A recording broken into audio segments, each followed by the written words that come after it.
It feels like we've seen more phones under rupees 50,000 this year compared to phones under rupees 20,000.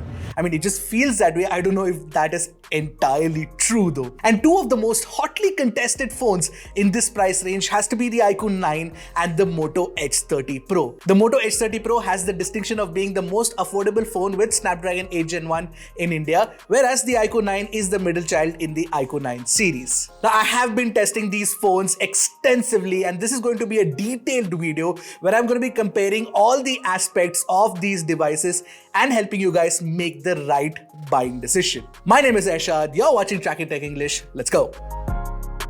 Now, first things first, the iQOO 9 is a smaller phone compared to the Moto Edge 30 Pro thanks to the smaller display on the phone. But it is dense and very well put together, and the in-hand feel is super reassuring, which is also true for the Moto Edge 30 Pro, primarily because both these phones come with a curved back on the rear. But the in-hand feel of both the phones is actually really great because of the curved rear panel. Now, one of the advantages on the iQOO 9 is the fact that it comes with a metal frame as opposed to the glass fiber frame on the Moto Edge 30 Pro. Now, as for the glass protection on the front, you get shot sensation on the iQOO 9 and Corning's Gorilla Glass 3 on the Moto Edge 30 Pro. As far as scratch resistance goes, both of these phones are fairly equally matched. Now, that said, the placement of the volume rocker and the power button on the Moto Edge 30 Pro is a little too high. It is absolutely perfect on the iQOO 9.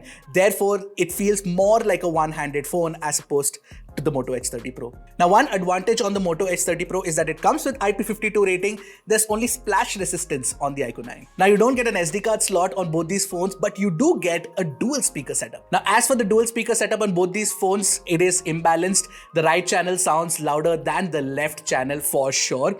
But more importantly, what I noticed is that the Moto Edge 30 Pro sounds louder. While it does sound louder, I actually prefer the sound of the iQOO 9 because it sounds full and rich. Take a listen for yourself.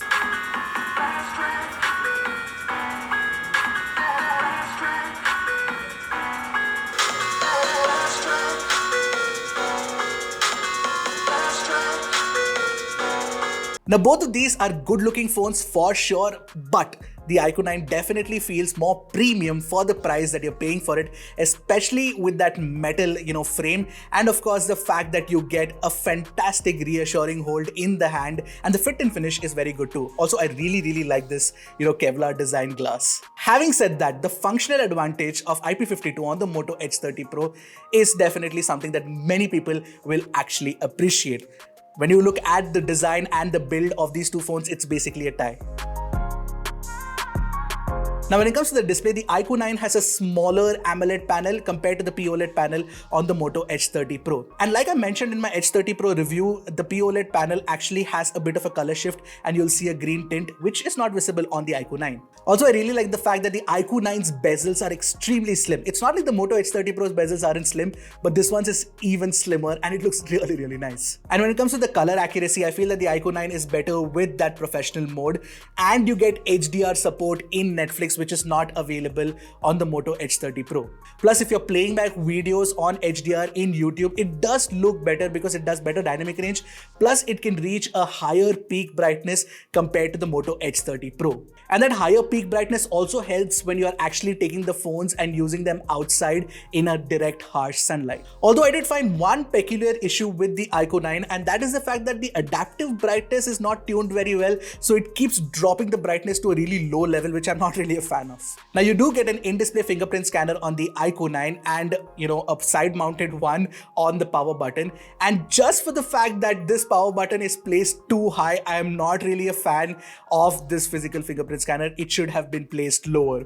But I must say that the iQOO 9's optical fingerprint scanner definitely unlocks slower compared to the physical fingerprint scanner on the Moto Edge 30 Pro. And as for the haptic feedback, the iQOO 9's haptic feedback is tighter compared to the Edge 30 Pro. However, the biggest advantage on the Moto Edge 30 Pro's panel is at 144Hz refresh rate. It just feels very smooth, especially with that nimble software experience. It feels far more fluid compared to the display on the iQOO 9. The iQOO 9 is no slouch, but it pales in comparison to the Moto Moto Edge 30 Pro, especially when you're using them side by side. And you know who else has a great refresh rate? My fingers when they hit the refresh button in the browser to see how many people have actually subscribed to our channel. If you haven't already, please go ahead and do that. And if you like our detailed comparisons, don't forget to hit that like button and maybe even comment below to, ensure that the YouTube algorithms send this video to more people looking for a comparison. Now, I was waiting for that OTA update on the Edge 30 Pro which would improve the camera performance, but that never came, so I tested with the current software version on, both these phones. Now, when it comes to the primary cameras, the iQOO 9 offers sharper textures, which is visible at close crop. But the Moto Edge 30 Pro is generally more color accurate as opposed to the vibrant hues that the iQOO 9 captures. Although the dynamic range performance is fairly equally matched. In certain situations, however, especially when you're shooting directly into the sunlight, the iQOO 9 does a better job of controlling the sun's flare, but the Moto is not too bad either, except for that slight lens flare. Although if you're planning on shooting your friends and family with the primary camera on these phones, whether you're shooting human subject regular pictures or portrait pictures, the iQOO just humiliates the Moto. I really cannot sugarcoat it. Whether it is the accurate facial tones or sharpness, the iQOO 9 is just way better. And if you're shooting against the light, the Moto Edge 30 Pro just forgets it has to fix the overexposed background with multi-frame processing using HDR. And with iQOO 9, you can also use a 2x portrait camera to zoom in and capture fantastic portrait shots. If you check the 1x portraits too, the iQOO 9 does better edge detection than the Moto Edge 30 Pro. That said, the selfie camera on the Moto Edge 30 Pro does a much better job. I like the selfies that you can get in even light and against the light. But again, the iQOO does win here, especially with the facial tones. Also, the edge detection of the strands of hair in portrait mode is precise on the iQOO 9 compared to the Edge 30 Pro. In low light shots, again, the Moto Edge 30 Pro is absolutely no match for the iQOO 9. You can just take a look at how the low light shots using the primary camera with and without night mode, iQOO 9 beats the Edge 30 Pro. Selfies are also more attractive on the iQOO 9 because you get night mode with it, but not on the Edge 30 Pro. It really feels like I'm playing the tape recorder out here in repeat mode because even the low light ultra wide shots are also brighter and sharper on the iQOO 9, despite using a lower resolution 13 megapixel unit as opposed to the 50 megapixel one on the Moto Edge 30 Pro. Now, you can also shoot 4K 60 FPS videos on the iQOO 9 without stabilization, and you can shoot 4K 60 FPS videos on the Moto Edge 30 Pro. There seems to be some confusion around it, but it weirdly happens only at full 20:9 aspect ratio and not the standard 16:9 aspect ratio, which is absolutely baffling. 4K 30 FPS. iQOO 9's video recording quality and stabilization is clearly better than the Moto Edge 30 Pro, but the Edge 30 Pro beats it in sound recording. So I'm shooting a video using the Moto Edge 30 Pro and the iQOO 9 at 4K 30 FPS.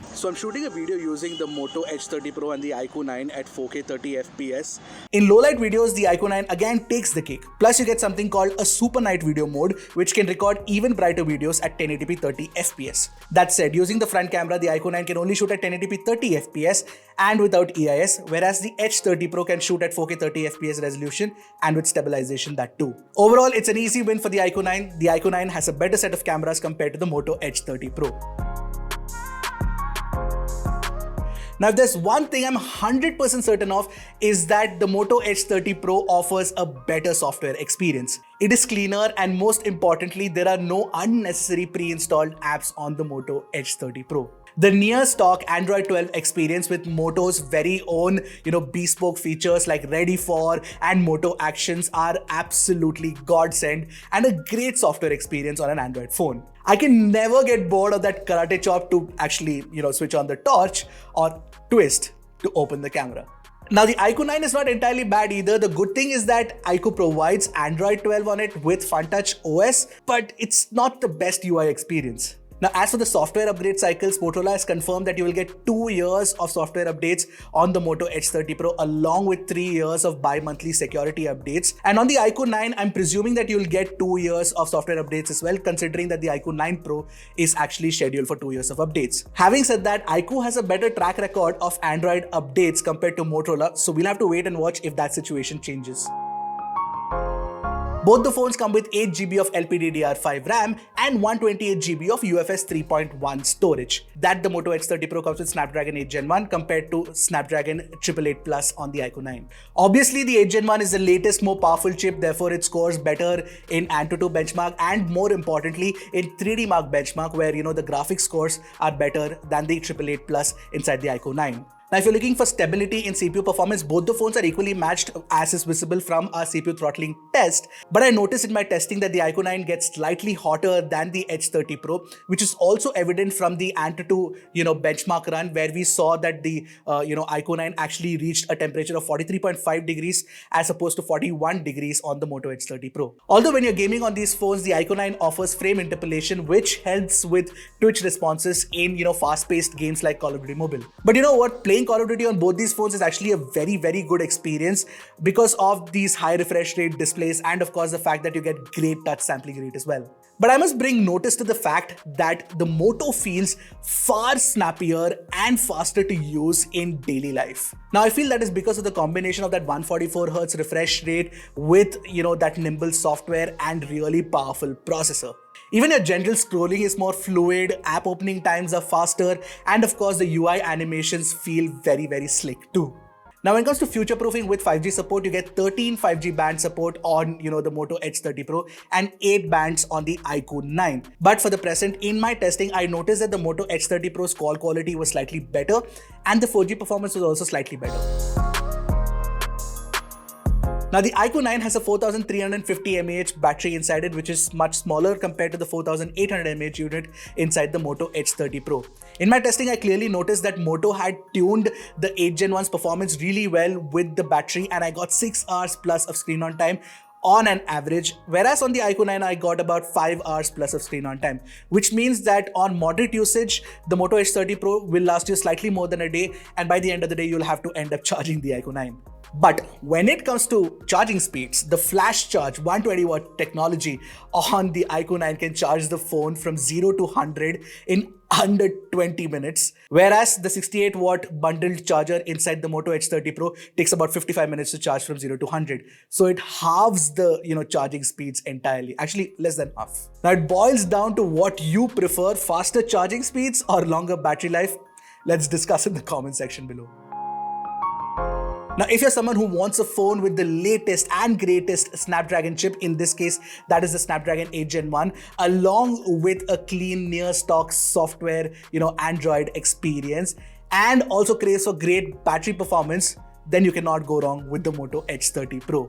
On the other hand, if you'd prefer a slightly more compact phone with a better fit and finish, with a premium in-hand feel, and more importantly, a great display along with great HDR performance, and most importantly, better camera performance as well, the iQOO 9 is the phone for you. And it doesn't hurt the fact that the iQOO 9 is actually much cheaper when you're looking at just the retail prices, which is about 43,000 compared to the 50,000 price tag of the Moto Edge 30 Pro. Granted, you can get the Moto Edge 30 Pro for about 5,000 less, but you'll have to have the relevant card for it. Honestly, the battle would have tilted in the favor of the Moto Edge 30 Pro if it had a better camera experience, but alas, it doesn't, and the iQOO 9 with its stock camera actually performs better than the Moto Edge 30 Pro. I'm pretty certain that a lot of people will be like, I'll install Gcam on this and it'll become a better camera experience, but that's not how all users use their phones. So, and if I have to test the phones, then I'll have to test them on the stock experience, and that's where the iQOO 9 beats, the Moto Edge 30 Pro. So that's it from me. What did you guys think of this detailed comparison? I hope it makes your buying decision easier. Let me know in the comment section below. Until next time, keep tracking and stay safe.